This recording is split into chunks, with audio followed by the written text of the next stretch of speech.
Welcome to KK facts Tamil. நாம் இந்த வீடியோவில் 10ஆம் வகுப்பு சமூக அறிவியல் பொருளியல் அலகு 4 இருக்கக்கூடிய அரசாங்கமும் வரிகளும் இந்த பாடத்திற்கான மதிப்பீட்டு வினாவிடைகள் பார்க்க போகிறோம். வாங்க வீடியோக்குள்ளே போகலாம்.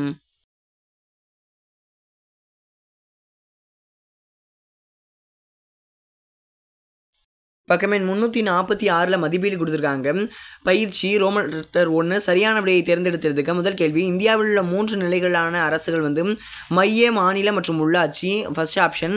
ரெண்டாவது, இந்தியாவில் உள்ள வரிகள் பார்த்திங்கன்னா 2 ஆ மற்றும் ஆ. அதுக்கப்புறமா பார்த்திங்கன்னா மூணாவது கேள்வி, வளர்ச்சி கொள்கையில் அரசாங்கத்தின் பங்கு எதுனா மேற்கூறிய அனைத்தும். நாலாவது ஆப்ஷன், இந்தியாவில் தனிநபர்கள் மேல் விதிக்கப்படுகின்ற பொதுவான மற்றும் மிக முக்கியமான வரிகள் வருமான வரி. Third option.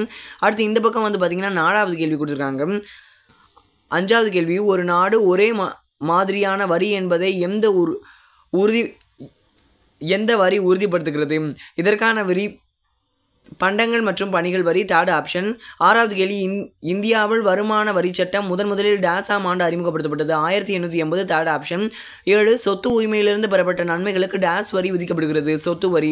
செகண்ட் ஆப்ஷனில் கொடுத்துருக்காங்க. எட்டாவது கேள்வி, கருப்பு பணத்திற்கான காரணங்கள் என கண்டறியப்பட்ட அடையாளம் எவைனா மேற்கூறி அனைத்தும். அதாவது இந்த மூணுமே ரோமன் லெட்டர் 2 கோடிட்டிடங்களில் இருப்ப டேஸ் மாநிலங்களின் பொருளாதார வளர்ச்சிக்காக அரசாங்கத்தால் விதிக்கப்படுகிறது? வரி.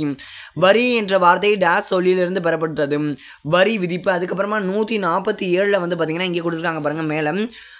மேலே மூணாவது கேள்வி, டேஸ் வரியில் வரியின் சுமையை மற்றவர்களுக்கு மாற்ற முடியாது? நேர்முக வரி. அடுத்து நாலாவது கேள்வி, பண்டங்கள் மற்றும் பணிகள் வரி டேஸாம் ஆண்டு நடைமுறைக்கு வந்தது? 1 ஜூலை 2017. அடுத்து ஐந்தாவது கேள்வி, வரி நிர்வாகியிடமிருந்து மறைக்கப்பட்ட கணக்கிடப்படாத பணம் டேஸ் என்று அழைக்கப்படுகிறது? கருப்பு பணம். ரோமன் லெட்டர் 3 சரியான கூற்றை தேர்ந்தெடுக்கவும். முதல் கேள்வி, ஜிஎஸ்டி பற்றி கீழ்கண்ட கூற்றுகளில் எது சரியானது? இதுக்கான ஆன்சர் பார்த்திங்கன்னா இங்கே இருக்க பாருங்க. தேர்ட் ஆப்ஷனில் இருக்கக்கூடிய 1, 3 மற்றும் 4 சரி. இதை குறிச்சுக்கோங்க. அடுத்து ரோமன் லெட்டர் 4 பொறுத்துக. வருமான வரி அப்படின்னா நேர்முக வரி. ஆயத்தீர்வை வரி அப்படிங்கிறது மறைமுக வரி. விஏடி அப்படின்னா இங்கே கொடுத்துருக்காங்க பாருங்க, மதிப்பு கூட்டு வரி. ஜிஎஸ்டி அப்படிங்கிறது ஜூலை 1, 2017. கருப்பு பணம் அப்படின்னா கடத்துதல். இதுக்கான நம்பர் 34512 அப்படிங்கிறத குறிச்சுக்கோங்க. ரோமன் லெட்டர் 5 கீழ்காணும் வினாக்களுக்கு குறுகிய விடையில். இதில் முதல் கேள்வி, வரி வரையறுக்க. இதற்கான விடை 342வது பக்கத்தில் கொடுத்துருக்காங்க. பக்கம் எண் 342 பார்த்திங்கன்னா இந்த பக்கம் இருக்கிறதுலே ஃபர்ஸ்ட் பேரோவில் மூணாவது லைன், வரி என்பது எவ்வித எதிர்பார்ப்பும் இன்றி நேரடியாக அரசாங்கத்திற்கு செலுத்துகின்ற கட்டாய கட்டணமாகும். பேராசிரியர் செலிக்மன் கருத்துப்படி, வரி என்பது ஒரு குடிமகன் அரசுக்கு கட்டாயமாக செலுத்தும் செலுத்து தொகையாகும். அரசிடமிருந்து எவ்வித நேரடி நன்மையும் எதிர்பார்க்காமல் கட்டாயமாக செலுத்த வேண்டிய வரி என வரையறை செய்கிறார். இது பார்த்திங்கன்னா முதல் கேள்விக்கான ஆன்சர். அடுத்த கேள்வி பார்க்கலாம். பேஜ் நம்பர் 347 எடுத்திங்கன்னா ரெண்டாவது கேள்வி, அரசுக்கு ஏன் வரி செலுத்த வேண்டும்? இதற்கான 342 கொடுத்துருக்காங்க. பக்கம் எண் 342 எடுத்தீங்கன்னா அதில் பாருங்கள், இங்கே கொடுத்துருக்காங்க பாருங்கள், வரிகள் ஏன் விதிக்கப்படுகிறது? அதில் ஃபர்ஸ்ட் லைனில் இருக்க, நாடுகளுக்கும் அதற்கு இணையாக செயல்படும் அரசுகளுக்கும் வரி விதிப்பின் மூலம் பெற்ற நிதியிலிருந்து பல செயல்கள் நிறைவேற்றப்படுகின்றது. இதை எழுதிட்டு அப்புறமா இங்கே பார்த்தீங்கன்னா இங்கே கொடுத்துருக்காங்க பாருங்கள், அதற்கு நாம் அரசுக்கு பணம், அதாவது வரி செலுத்த வேண்டும். இதை எழுதிட்டு அதுக்கப்புறமா இங்கே பார்த்தீங்கன்னா அடுத்த லைன் இருக்குது பாருங்கள், இது நிறைவேற்றுகின்றது. அதுக்கப்புறமா அவைகள் சில பொருளாதார உள்கட்டமைப்பு செலவுகள், அதுக்கப்புறமா போக்குவரத்து, சுகாதாரம், பொது பாதுகாப்பு, கல்வி, உடல்நலம், இராணுவம், அறிவியல் ஆராய்ச்சி, கலாச்சாரம், கலைகள், பொதுப்பணிகள், பொது காப்பீடுகள் மற்றும் அரசாங்க செயல்பாடுகள் போன்றவைகள் ஆகும். இது ஃபுல்லாமே பார்த்திங்கன்னா ரெண்டாவது கேள்விக்கான ஆன்சர். அடுத்த கேள்வி பார்க்கலாம். பக்கம் எண் 347 எடுத்திங்கன்னா மூணாவது கேள்வி, வரிகளின் வகைகள் யாவை? எடுத்துக்காட்டு தருக. இதற்கான 342லையும் 343லையும் இருக்குது. பக்கம் எண் 342 எடுத்திங்கன்னா அதில் பாருங்கள், வரிகளின் வகைகள் அப்படின்னு இருக்கு. அதில் நேர்முக வரிகள் அப்படிங்கிற தலைப்பு போட்டுட்டு இங்கே பாருங்கள், வருமான வரி, சொத்து வரி மற்றும் நிறுவன வரி ஆகியனவாகும். அதில் பார்த்தீங்கன்னா அதுக்கப்புறமா இங்கே பாருங்கள் 343 எடுத்தீங்கன்னு வச்சுக்கோங்களேன், இங்கே மறைமுக வரிங்கிற தலைப்பு போட்டுட்டு இங்கே இருக்கக்கூடிய முத்திரைத்தாள் வரி, பொழுதுபோக்கு வரி, சுங்க தீர்வை மற்றும் பண்டங்கள் மற்றும் பணிகள் மீதான வரிகளாகும். இந்த இதை மட்டும் எழுதிக்கோங்க, இந்த தலைப்பு. அதுக்கப்புறமா இங்கே இருக்கக்கூடிய எழுதிக்கோங்க. இதான் மூணாவது கேள்விக்கான ஆன்சர். அடுத்த கேள்விக்கு 347 எடுத்திங்கன்னா நாலாவது கேள்வி, பண்டங்கள் மற்றும் பணிகள் வரி சிறு குறிப்பு வரைக. அதற்கான 343வது பக்கத்தில் கொடுத்துருக்காங்க. பக்கம் எண் 343 பண்டங்கள் மற்றும் பணிகள் வரி, அதாவது GST, goods and service tax. அதில் இங்கே பார்த்தீங்கன்னா ஃபர்ஸ்ட் லைன்லேயே பண்டங்கள் மற்றும் பணிகள் வரி என்பது மறைமுக வரிகளில் ஒன்றாகும். இவ்வரி இந்திய பாராளுமன்றத்தால் மார்ச் 29, 2017 நிறைவேற்றப்பட்டது. மேலும் ஜூலை 1, 2017 முதல் அமல்படுத்தப்பட்டு செயல்பட்டு வருகிறது. இதன் குறிக்கோள் ஒரு நாடு ஒரு அங்காடி ஒரு வரி என்பதாகும்.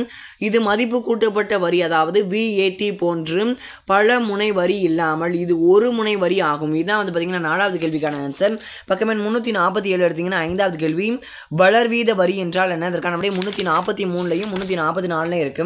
343 எடுத்தீங்கன்னா இங்கே பாருங்க வளர்வீத வரி விதிப்பு முறை. அதில் வளர்வீத வரி விதிப்பு முறையில் வரியின் அடிப்படை தளம் அதிகரிக்கப்படும் போது, அதாவது பெருக்கப்படும் வரி விகிதமும் பெருகி அதிகரிக்கிறது.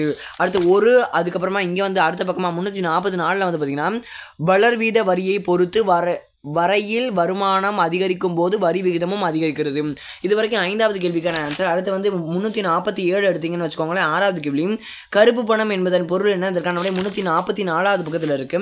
பக்கம் 344 எடுத்தீங்கன்னு வச்சுக்கோங்க. கருப்பு பணம், அதாவது பிளாக் மணி. அதில் கருப்பு பணம் என்பது கருப்பு சந்தையில் ஈட்டப்பட்ட வருமானம் மற்றும் செலுத்தப்படாத வரி பணமாகும். வரி நிர்வாகியிடமிருந்து மறைக்கப்பட்ட, அதுக்கப்புறமா இங்கே வந்து பார்த்தீங்கன்னா இங்கே கொடுத்துருக்காங்க கணக்கிடப்படாத பணம் கருப்பு பணம் என்று அழைக்கப்படுகிறது. இது 6வது கேள்விக்கான ஆன்சர். 347ல் 7வது கேள்வி வரி ஏய்ப்பு என்றால் என்ன? அதற்கான விட 344 கொடுத்துருக்காங்க. பக்கம் 344 எடுத்தீங்கன்னு வச்சுக்கோங்களேன். இங்கே கொடுத்துருக்காங்க பாருங்க வரி ஏய்ப்பு, டாக்ஸ் எவாஷன். அதில் வந்து பார்த்தீங்கன்னா தனிநபர்கள், நிறுவனங்கள் மற்றும் அறக்கட்டளைகள் ஆகியவை சட்டவிரோதமாக வரி செலுத்தாமல் இருப்பது வரி ஏய்ப்பு எனப்படும். அதுக்கப்புறமா இங்கே கொடுத்துருக்காங்க பாருங்க வரியோட வகைகள். அதில் வருமானத்தை குறைத்து மதிப்பிடுதல், விலகுகள் அல்லது செலவுகளை உயர்த்துவது, மறைக்கப்பட்ட பணம், கடல் கடந்த கணக்குகளில் விவரங்களை மறைத்தல். இது எல்லாமே 7வது கேள்விக்கான ஆன்சர். அடுத்து 8வது கேள்வி பாருங்க வரிக்கும் கட்டணத்திற்கும் உள்ள வேறுபாடுகள் ஏதேனும் 2 பட்டியலிடுக. இதற்கான அப்படியே 345வது பக்கத்தில் இருக்கு. பக்கம் 345 எடுத்தீங்கன்னா இங்கே பாருங்க வரிக்கும் கட்டணத்திற்கும் உள்ள வேறுபாடுகள். அதில் வரி கட்டணம். இதில் வரி என்பது எவ்வித பிரதிபலனும் எதிர்பார்க்காமல் அரசாங்கத்திற்கு கட்டாயமாக செலுத்துகின்ற தொகையாகும். வரி என்பது கட்டாய செலுத்து தொகையாகும். அதே மாதிரி இங்கே வந்து கட்டணம் என்பது பணிகளை பயன்படுத்துவதற்காக செலுத்துவதாகும். கட்டணம் என்பது தன்னார்வமாக செலுத்துவதாகும். இந்த 2 பாயிண்ட்டையும் எழுதிக்கோங்க. இதில் வரியில் இந்த 2 பாயிண்ட்டும், அது கட்டணத்தில் இந்த 2 பாயிண்ட், இது ரெண்டுமே வந்து பார்த்தீங்கன்னா 8வது கேள்விக்கான ஆன்சர். ரோமன் லெட்டர் 6 கீழ்கண்ட வினாக்களுக்கு விரிவான விடையளி. முதல் கேள்வியும் சில நேர்முக மற்றும் மறைமுக வரிகளை விளக்குக. அதற்கான 342லையும் 343லையும் கொடுத்துருக்காங்க. பக்கம் 342 எடுத்தீங்கன்னு வச்சுக்கோங்களேன். நேர்முக வரி தலைப்பு போட்டுக்கோங்க. அதில் வந்து ஃபர்ஸ்ட் லைன் நேர்முக வரி. அதில் வந்து 3வது லைன் 4வது லைனில் பார்த்தீங்கன்னா மாற்ற முடியாது அது வரைக்கும். அடுத்ததான் இங்கே கொடுத்துருக்காங்க பாருங்கள் நேர்முக வரி என்பது யார் மீது அதிலிருந்து இந்த செலுத்துவதாகும். அதை வரைக்கும் குறிச்சிக்கோங்க. இந்த 3வது குறிச்சது குறிக்க வேண்டாம். அடுத்து இந்த பக்கமாக வந்து பார்த்தீங்கன்னா வருமான வரி அப்படின்னு ஒரு தலைப்பு கொடுத்துருக்காங்களா. வருமான வரியில் இருக்கக்கூடிய மொத்தத்தையும் குறிச்சிக்கோங்க. நிறுவன வரிங்கிறதுல இங்கே வந்து பார்த்தீங்கன்னா நிறுவன வரியில் கீழே இருந்து 3வது லைனில் போன்றவற்றிலிருந்து வசூலிக்கப்படுகிறது வரைக்கும் குறிச்சிக்கோங்க. அடுத்து சொத்து வரி அல்லது செல்வ வரி அதில் வந்து ஃபுல்லாக குறிச்சிக்கோங்க. இந்த பேக்ரவுண்டை ஃபுல்லாக குறிச்சிக்கோங்க. 343ல் மறைமுக வரிங்கிற தலைப்பு கொடுத்துருக்காங்களா. மறைமுக வரி அங்கேருந்து தலைப்பு போட்டும் ஒருவர் மீது வரிக்கப்பட்ட வரிச்சுமை அதிலிருந்து இங்கே கடைசி இந்த பேக்ரவுண்டில் அந்த லைனில் வந்து பார்த்தீங்கன்னா கீழே இருந்து 3வது சுமையை சுமப்பவர் வேறு ஒருவர் ஆவார். அது வரைக்கும் குறிச்சிக்கோங்க. அடுத்து வந்து பார்த்தீங்கன்னா இந்த வகை குறிக்க தேவை கிடையாது. இங்கே வந்து வருங்க முத்திரை வரி அப்படிங்கிறதுல ஃபுல்லாக குறிச்சிக்கோங்க. பொழுதுபோக்கு வரி அப்படிங்கிறதுல ஃபுல்லாக குறிச்சிக்கோங்க. சுங்கத்தீர்வு அல்லது கலால் வரி அப்படிங்கிறதுல ஃபுல்லாக குறிச்சிக்கோங்க. அடுத்து இந்த பக்கமாக வந்து பார்த்தீங்கன்னா இங்கே கொடுத்துருக்காங்க பாருங்க பண்டங்கள் மற்றும் பணிகள் வரி. அதில் வந்து பார்த்தீங்கன்னா இங்கே குறிக்கணும். பண்டங்கள் அப்படிங்கிறதுல இருந்து இங்கே கடைசி வரைக்கும் முனை வரி ஆகும். இது வரைக்கும் வந்து பார்த்தீங்கன்னா விரிவான விடையில் 1க்கான ஆன்சர். அடுத்த கேள்வி பார்க்கலாம். அடுத்த கேள்விக்கு 347 எடுங்க. அதில் வந்து பார்த்தீங்கன்னா 2வது கேள்வி கொடுத்துருக்காங்க பாருங்க ஜிஎஸ்டியின் அமைப்பு எழுதுக. அதற்கான விடை 343ல் கொடுத்துருக்காங்க. பக்கம் 343ல் பண்டங்கள் மற்றும் பணிகள் வரியின் அமைப்பு அப்படிங்கிறதுல கொடுத்துருக்காங்களா. அதுக்கு மேலே பாருங்க இதில் வந்து இங்கேருந்து இது வரைக்கும் ஃபுல்லாக குறிச்சிக்கணும். குறிச்சதுக்கப்புறமா இங்கேருந்து குறிங்க பண்டங்கள் மற்றும் பணிகள் வரியின் அமைப்பு மாநிலங்கள். அதுலேருந்து இது ஃபுல்லாக குறிச்சு இந்த பேக்ரவுண்டை இது வரைக்கும் குறிச்சிக்கோங்க. இதான் விரிவான விடையில் 2க்கான ஆன்சர். அடுத்த கேள்விக்கு 343 எடுத்தீங்கன்னா 3வது கேள்வி கருப்பு பணம் என்றால் என்ன? அதற்கான காரணங்களை எழுதுக. இதற்கான விடை 344வது பக்கத்தில் இருக்கு.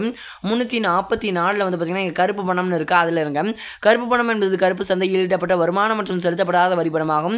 வரி நிர்வாகியிடமிருந்து மறைக்கப்பட்ட கணக்கிடப்படாத பணம் கருப்பு பணம் என்று அழைக்கப்படுகிறது. அதை எழுதிட்டு அதுக்கப்புறமா இங்கே கருப்பு பணத்திற்கான காரணங்கள். கருப்பு பணத்திற்கு பல காரணங்கள் அடையாளம் காணப்படுகின்றன. அவை பண்டங்கள் பற்றாக்குறை, உரிமம் பெறும் முறை, தொழில்துறையின் பங்கு, கடத்தல், வரியின் அமைப்பு. இது வரைக்கும் விரிவான விடையில் 3க்கான ஆன்சர். இப்போ வந்து பார்த்தீங்கன்னா இதோட இந்த பாடத்திற்கான ஆன்சர்ஸ் முடியுது. இந்த வீடியோ பிடிச்சிருந்தா லைக் பண்ணுங்க, கமெண்ட் பண்ணுங்க, ஷேர் பண்ணுங்க. மறக்காம KK Facts தமிழுக்கு சப்ஸ்கிரைப் பண்ணுங்க. தொடர்ந்து இதே மாதிரி நிறைய சுவாரஸ்யமான விஷயங்களோட பார்க்கலாம். தேங்க்யூ.